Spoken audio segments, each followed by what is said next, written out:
Today I'm going to review the self-titled album by New Found Glory, which is their second studio album and came out the year 2000. I actually really like this album, and I apologize that I don't have the album case. So it's going to be kind of hard to go through the tracks. I'm pretty sure I remember them by track, like the names and stuff. I've had it for a while. This is the CD. So bear with me if it takes me a minute to remember track to track.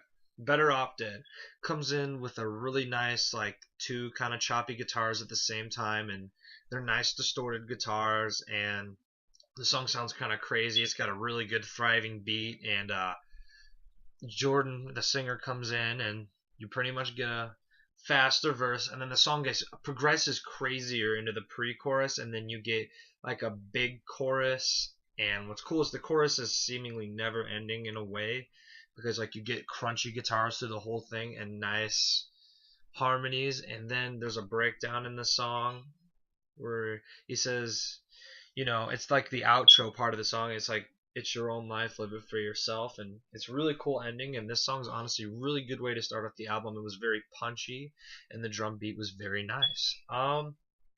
The next song is called Dress to Kill. It has two really cool guitars. I love the lead guitar on it. It's got kind of a mid-tempo verse with heavy palm muted guitars, and it's kind of like a sad song about like how him and his girlfriend broke up, and how he misses her, and he still dresses really nicely and stuff like that. I guess that's what Dress to Kill means. But it's got a really big chorus. It's sad. It's got really nice harmonization notes. The backup vocals are really nice on the song. I mean, this album's a big improvement from the first one, honestly. And you even get like a really cool. You even get kind of like a cool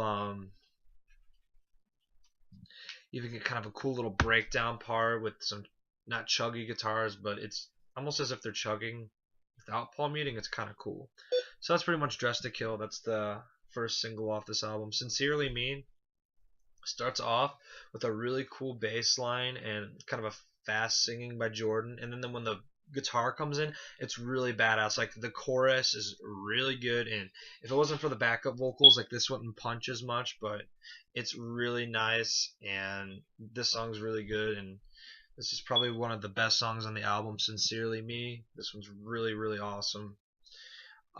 Hit or Miss. This is the redone version, and this was a huge song. I think this was a #1 hit when it came out, and this version is really great. It's pretty much how I described the first one, but the vocals are done really nicely. I mean, if you watch the other video, it's pretty much the same composition, like, an easy guitar, and you get like a simple palm muted verse, and then a big kind of catchy chorus, and the bridge is also kind of like, it reminds me of the Dress to Kill bridge, where it's kind of chugging a little bit, and it's just a really cool song, and the redone version of it's really good. Honestly, it's much better than the original, so I hope you enjoy this one. Sorry, one sec.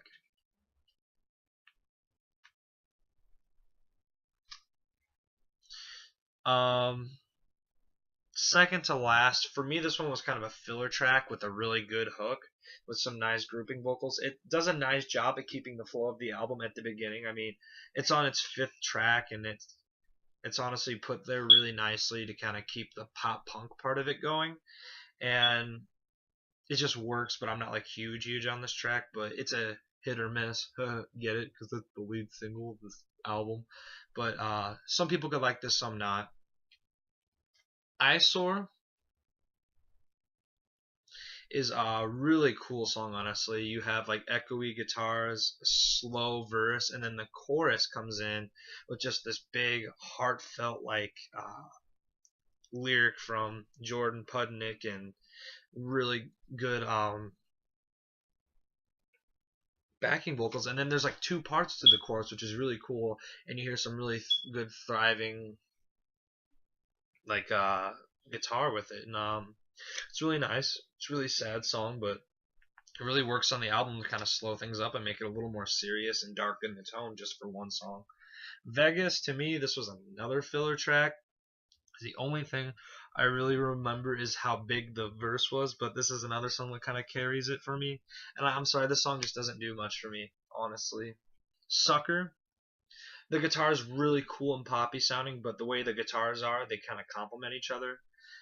And the verse sounds really cool, like it is building up into a big chorus. The guitars are nice and like jumpy, and then the chorus is huge, and there's good backup vocaling, and that's what's cool about this album is the backup vocal is done really nice, and it's just really cool. It's like a really good song throughout. It's one of their popular song, more poppy songs, but this song really works, and I think this actually could have been like if they pushed for another single. I think Sucker could have been one of them. It's a really cool song. Black and Blue, it's kind of your generic fast pop punk song where they're playing really really fast, and I think this was also used as filler. Honestly, it's this, like I said, this one doesn't really do anything for me either.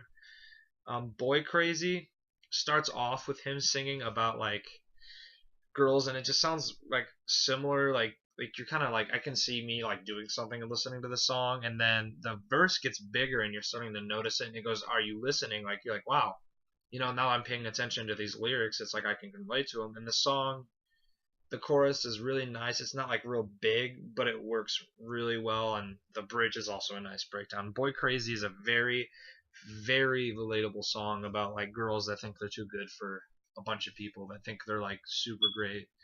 Um, All About Her has got a really cool chunky riff, and I kind of get this one Sucker mixed up sometimes. And to me, there's really nothing real great about the verses. Well, no, the verses are all right, but the pre-chorus is really where it starts picking up, and you hear some bass and some nice like picking on the guitar, and then you get a really big chunky chorus with this. With every little part in the song, you hear some cool little guitar going in the back, and that's what I really like about this album in general. You get a lot of like really great two guitar, even the rhythms like really cool and chunky. Ballad for Lost Romantics. This one kind of missed with me too. It's honestly really it's a decent song, but it's just non-memorable. That's the only thing. I can at least remember Vegas and the other ones, but this one I can't remember. So all in all, this album is fantastic. Cause honestly, I can see like a lover of pop punk like me listening to this whole album and just loving it. It's not your generic pop punk. It's got really good riffing, cool lead parts throughout the song, great vocals, honestly, and really catchy songs with great hooks. This album is full of great hooks. The only problem I have with it are the filler tracks because they're just kind of there to me. And I would honestly give this album a 4.7. But the other songs alone like are amazing, and the album would have got a 5 out of 5 if it wasn't for the filler tracks. Like usually I don't judge on filler tracks, but there was just a couple on this album I couldn't ignore. But this is a great album. Go pick it up, especially if you're a New Found Glory fan. It's really kick ass. It's a very good pop punk album. Thanks, Nika.